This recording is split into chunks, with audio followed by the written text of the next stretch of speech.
From where the news comes first, this is News Channel 2 at 11.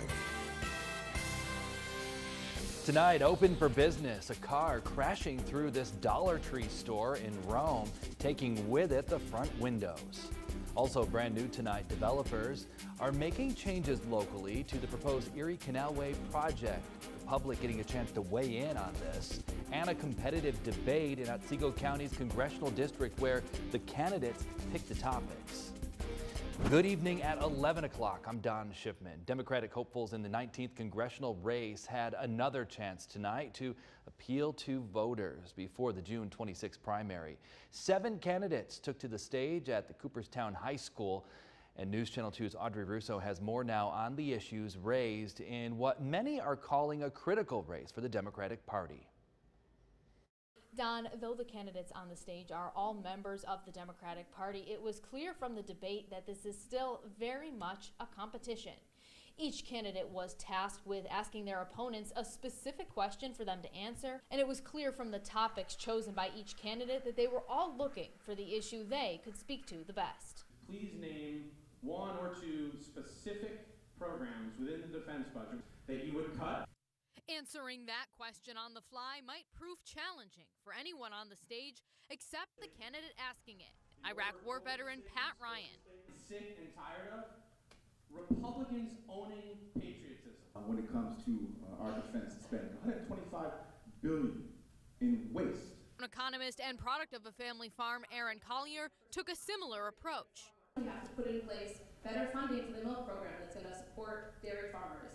That'll tell the voters what's really important to the candidate. Some use their time to boast their own connections to the district. What community volunteer service have you done to District 19 communities? My family's had a farm in Hudson Valley since my childhood, and if you would have caught me just a few years ago, I was spending my days raising bourbon red heritage turkeys. And while they tried to stress local issues, President Trump's name came up almost as much as their Republican incumbent, John Fazza. My campaign is about a plan to address those things that allowed Donald Trump to happen. It's a plan for the American worker. John Fazza actually sits on the Budget Committee, and when Trump was proposing to slash the State Department budget and increase the Defense Department budget, he praised it. In a high-stakes race like this one, I think this is one of the top 20 most competitive House races in the country. the focus on Trump is either a good or bad strategy, of course, depending on who you ask. To Trump, I think that's what it's all about. People want to change. Energized by their dislike of him rather than a genuine interest in politics. These candidates will face off in a primary on June 26th. The winner will face Republican incumbent John Fazza in the general election in November. Don, back to you. Audrey Russo there. Now developers are making changes to the route of the Erie Canal Trail. They outlined those changes to the public during a meeting in Frankfort this evening. And News Channel 2's Janae Caldwell was there. She joins us now live with more. Janae.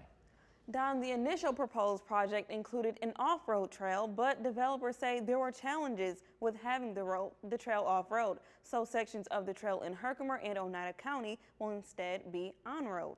The new Canalway proposal includes plans to create a bike lane that begins at Dyke Road in Schuyler and ends at Acme Road in Frankfort.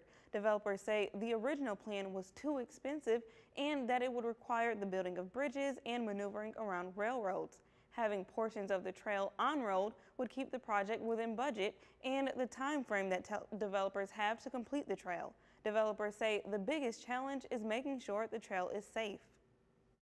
There are more challenges for bicyclists using an on-road segment, so we're just making sure that there are features incorporated in the project that are going to ensure that those who are, first of all, who feel comfortable using an on-road segment are going to be safe doing so.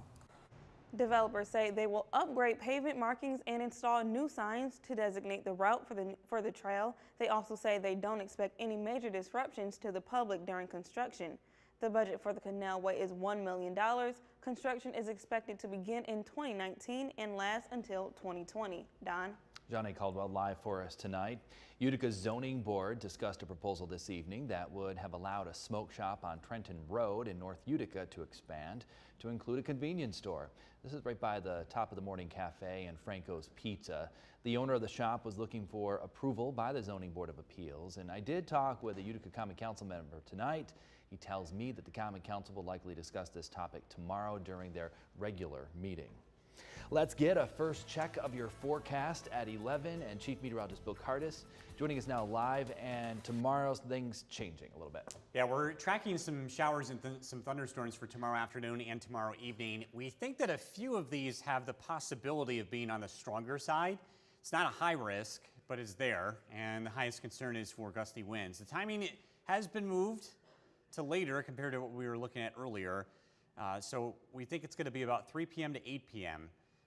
As with the development of these storms. And again, I am erring towards the side of the latter part of the day. Live look at the radar, things are looking quiet. These storms are not going to develop until later tomorrow. So until then, things are looking quiet. 66 degrees is the current temperature. Weather headlines, pleasant conditions tonight, thunderstorms on Wednesday, and much cooler conditions on Thursday. So the weather is going to change quite a bit over the next 24 to 36 hours. Tonight we're down to 59 degrees. We'll have some rain showers around for tomorrow morning and then some thunderstorms for the afternoon. I'll have a look at your Storm Tracker 2 7-day forecast. It's coming out. Don, back to you. Okay, WKTV.com will come in handy tomorrow along with that hourly forecast. You can find it in the weather section along with the weather blog. And while we're on the topic, I encourage you to go to your smartphone right now, go into the Apple App Store or Google Play. You can download the News Channel 2 weather app. It's free. Just search WKTV Weather or News Channel 2. President Donald Trump is thanking North Korean leader Kim Jong-un for, quote, taking the first bold step toward a bright new future for his people, saying that their summit proves that real change is possible. He's been tweeting from Air Force One, which actually landed in Hawaii tonight to refuel on the trip back from Singapore. Here's reporter Blaine Alexander. The world has never seen a moment like this. Leaders of the United States and North Korea face to face, hand in hand, for the first time in history. The hours-long summit ending with a joint signing. So we're signing a very important document, a pretty comprehensive document. Thank you very much. President Trump declaring success. We're very proud of what took place today. I think our whole relationship with North Korea and the Korean Peninsula is it's going to be a very much different situation than it has in the past. Through a translator, North Korea's Kim Jong-un thanking President Trump and comparing the entire thing to a science fiction movie.